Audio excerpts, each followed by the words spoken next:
Hello, my royal lovelies. Welcome back to the channel, and as always, welcome to my home. In today's video, I want to talk about a plethora of different kind of topics. We're going to be talking about Meghan potentially wanting to reconcile with the rest of the royal family, whatever. And we're also going to be talking about, well, let's just start with the football. So, football is not really my thing. I have not been following the Euro football thing that's been going on. As far as I'm concerned, it's meant that they haven't put a lot of really good things on TV because they never do when sports are on. It's the same with the Olympics and all the rest of it. So I'm not, as you know, I am not unpatriotic, and I wish our national football team the very, very best. And they have done really well this season. I just haven't been following it. So I've no idea who they've played. I've no idea how many goals were scored. Literally nothing. But what I do know is that the royal family have been sending their support and best wishes to the England football team. So let's read the King's message to the English football team following the Euro 2024 semi-final victory. By the way, the finals are on this upcoming Sunday. So he says, "My wife and I join all our family in wishing you the warmest congratulations on reaching the final of the UEFA European Championship and in sending our very best wishes for Sunday's match." And then he's put, "If I may encourage you to secure victory before the need for any last-minute wonder goals or another penalties drama." In the past, there have been penalties dramas. "I'm sure the stresses on the nation's collective heart rate and blood pressure would be greatly alleviated." So, humour. King Charles does have a good sense of humour. "Good luck, England. Signed, Charles R." And for those of you wondering what the R stands for, it stands for Rex. You remember at the coronation where they sang Vivat Rex, and of course Vivat Regina being Queen. So whenever you see the R at the end of a sovereign's name, it's either Rex or Regina if you are female. Not to be confused with Regina the kitchen roll, which I absolutely love. Anyway, so let's just dissect a little bit of this. So it's a collective message on behalf of all of the royal family, which I think is lovely. I'm sure, others will be sending their best wishes separately as well. One thing I did pick up on, the kind of informal use of "my wife," referring to Queen Camilla as "my wife." He could have gone with "the Queen and I." Now, I know obviously Queen Camilla is not the Queen, as in a sovereign queen, but you can still refer to her as the Queen because she is the Queen Consort of the United Kingdom, the wife of the reigning sovereign Charles III. So, interesting, more informal use of "my wife." Now, I can hear you all shouting, didn't Her late Majesty often refer to Philip, the Duke of Edinburgh, as "my husband and I"? Well, yes, she did, but let's not forget that Philip was not a prince consort, such as Albert was for Queen Victoria. Neither was he king consort, because that does not even exist as a title. So he could have put "the Queen and I." It doesn't really matter, but I just thought it was interesting to point out the more sort of informal, casual reference to the Queen. I just thought that was something to talk about. Another thing, I'm going to probably go off on a few tangents during this chat. I have really been enjoying the way that Queen Camilla has been wearing Queen Elizabeth II's pieces of jewellery.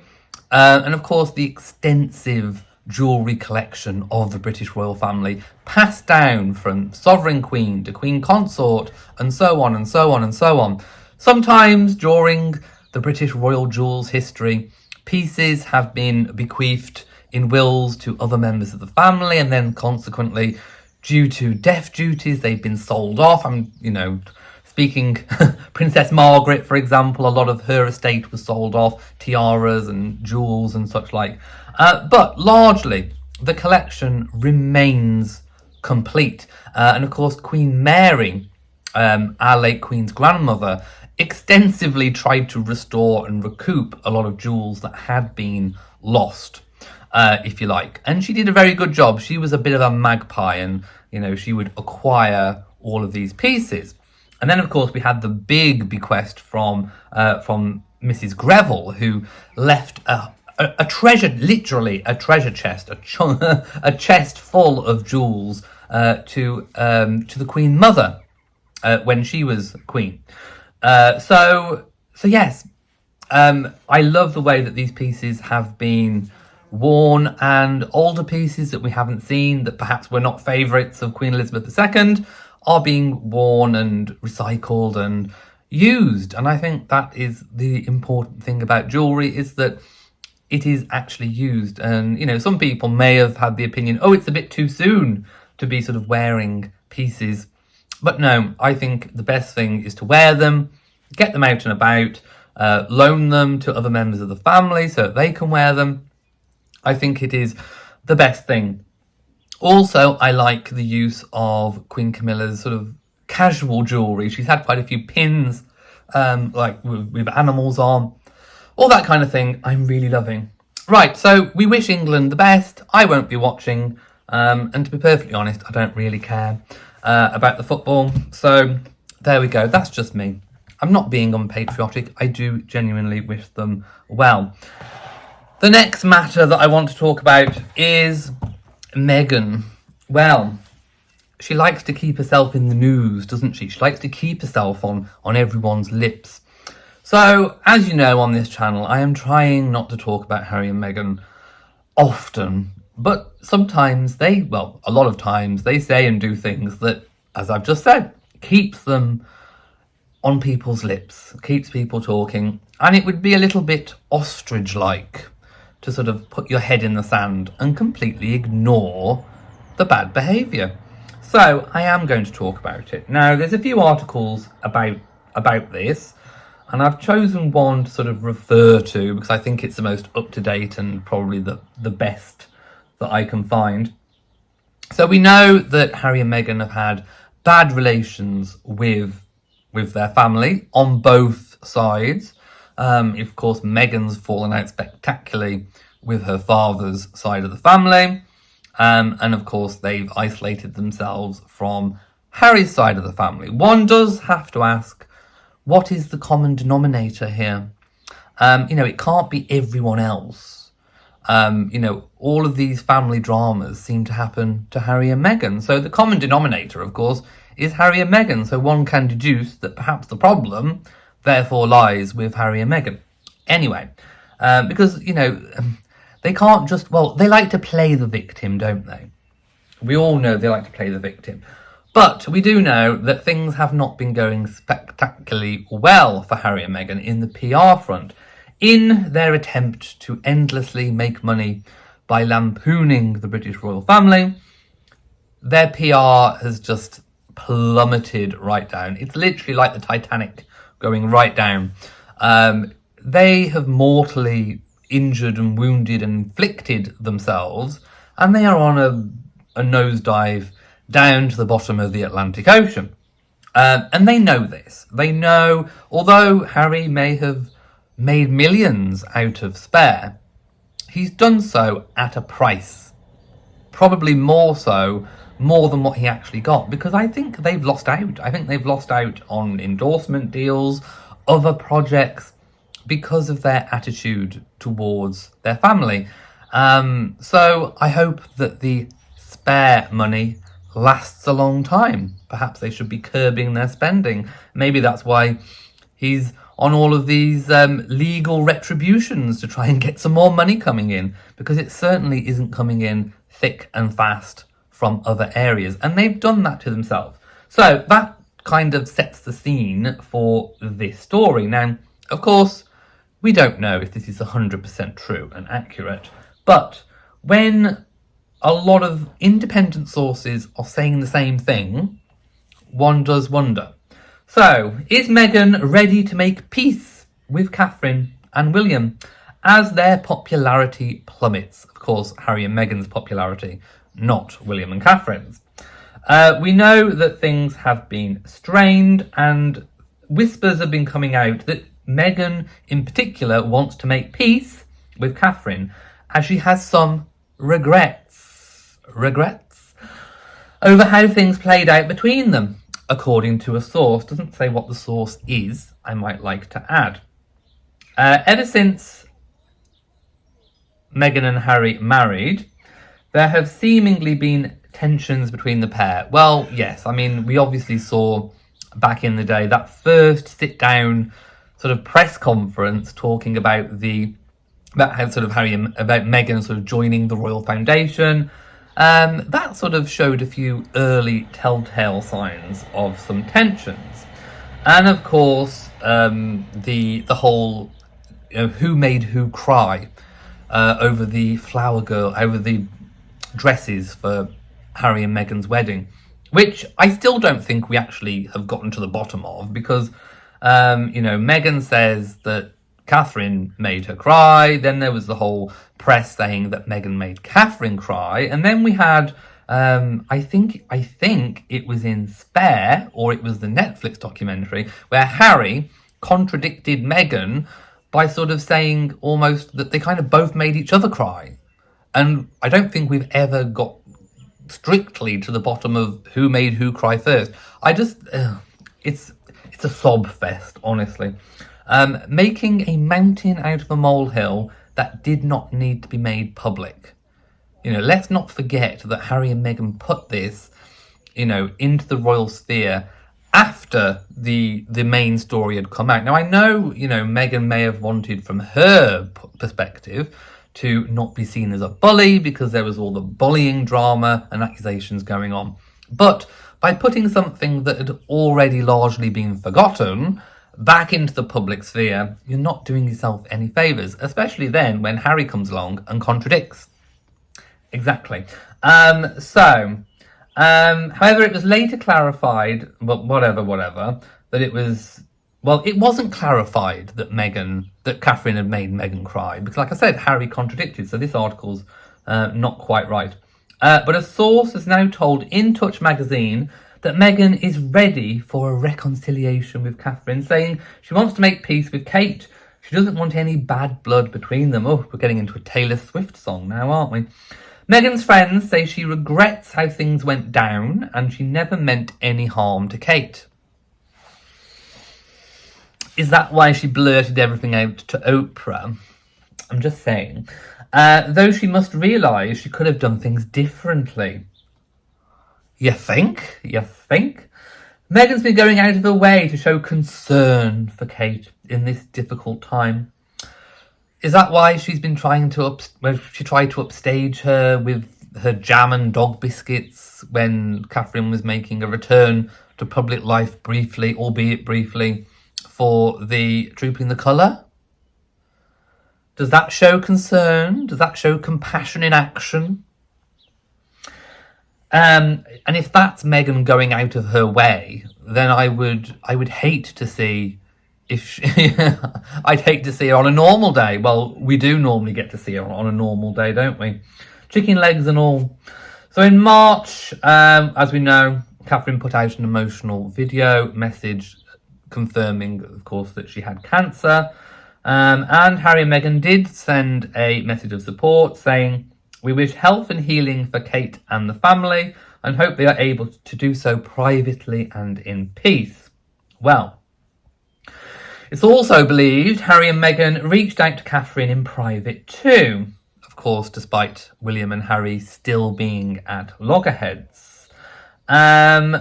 Richard Fitzwilliams told The Sun, while the Waleses did not tell Harry and Meghan about Catherine's illness before the news was made public. Well, of course, it's obvious, isn't it? I mean, anyone can see that they didn't want anything leaked to People magazine or Oprah or whatever. So William and Catherine and the rest of the royal family have remained incredibly tight-lipped over any details because, how can you trust Harry and Meghan? So, do I think that these rumours are true? Well, I certainly think that Harry and Meghan are in a difficult situation. By harpooning the family, they have kind of cut off a lot of revenue streams. And although Meghan is trying furiously to sell jam and this cooking show and Netflix and try and sort of link these products together, and she hasn't really got any product to sell. It's just homemade batches. They're struggling, they're floundering, and they know this. So it makes sense that there would be some element of this. Being estranged from families has not done them any good whatsoever, but it does sort of, alarm bells are ringing. Is it just so that Meghan can raise her PR to sell more jam or dog biscuits or whatever it might be? Probably. And I think it's Harry and Meghan putting the feelers out to sort of test the public mood, test the reactions, and also test the reactions of the royal family themselves. I think a reconciliation is incredibly far off, because for a reconciliation to happen, King Charles, William and Catherine and the rest of the royal family need to be reassured that it is genuine and it is for genuine reasons. Nobody is saying that Harry and Meghan couldn't suddenly have an epiphany and, realise what they've done and then genuinely be sorry and genuinely want to reconcile. That is still a possibility. But do we genuinely think Harry and Meghan are there at this moment in time? No, absolutely not. We're not idiots. We can all see exactly what's happening. They are floundering. They're not getting the sponsors. They're not getting the deals. Netflix is just trying to recover, basically, damage limitation, the losses that they've already made. Spotify already dumped them. This agency that Meghan's with, is WME, they don't seem to be pulling things out of the hat. We saw Meghan wearing an Adidas tracksuit. I mean, how ridiculous did she look, having photographs taken in an Adidas? I mean, does she ever wear Adidas? I don't know. There's probably some picture of her on the TIG, wearing Adidas, but I don't think so. It's very disingenuous. You know what I mean? It doesn't sort of ring true. When celebrities endorse brands, it's usually brands that they've used or, there has been associated with, and it seems at least genuine. That they're getting paid for it. Let's not be too hasty. But, there's some kind of authenticity to it. But with Meghan, that just is not the case. So she looked ridiculous in the Adidas paparazzi photographs of her having photographs taken, looked absolutely ridiculous. So no, I don't think it's genuine. I think this is just putting the feelers out, and I would advise the king and the rest of the royal family to keep their distance unless Harry and Meghan do something that really convinces that they are sorry. Then barge pole, arm's length, keep them away. There was another story saying, in a similar vein, saying that, and it's very curious that sort of two separate stories about Meghan and Harry wanting to reconcile. So the Harry reconciling story is that he is, bored, he's like a fish out of water, wants to come back to the royal fold, they want to look for houses in the UK, blah, blah, blah. Which again, I think is a complete load of nonsense. I don't think Harry is at that point at the moment. I do think, however, he is a fish out of water in reality, because he's now having to scrat a living, trying to see where the next paycheck is coming from. And, he's probably realised that without selling out your family, that's incredibly difficult, because he hasn't got any skills and he hasn't really got any talent other than being royal. So that's all he has to sell. His title, his connections, his position within the royal family, his place in the line of succession. It's all a commodity for Harry. But he's now, I think, realising that that is not working in terms of PR. So I do think he's a fish out of water. Do I think he's at the point where he will swallow his pride and want to come back? No. Do I think they are at the point where they want to buy a house in the UK? Not really. I mean, what are they going to do? Buy? Where are they going to buy? They'd have to secure it properly and all the rest of it. They basically, gave up a really good home. And I know people are going to be screaming, oh, but didn't King Charles kick them out?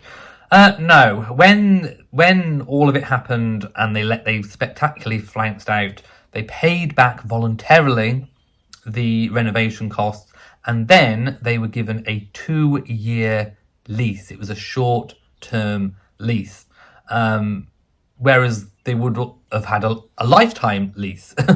But no, it was changed to a 2-year lease, and then that lease ran out. And because Harry and Meghan never stayed there, the Crown Estates thought, well, this could be utilised for other purposes. It could be used for staff accommodation. It could be used potentially for Prince Andrew so that William and Catherine can move into Royal Lodge. We don't know the real reasons, but we do know that Harry and Meghan didn't spend any time there, and we do know that the lease was up. So it made sense for them not to have that lease renewed, because they were displaying a lack of intention to be in the UK. So they really, in effect, gave up a really good home. And so to buy one, they'd have to buy it themselves, secure it themselves, and then they'd have to actually come over to use it, which they are not showing any signs of doing whatsoever.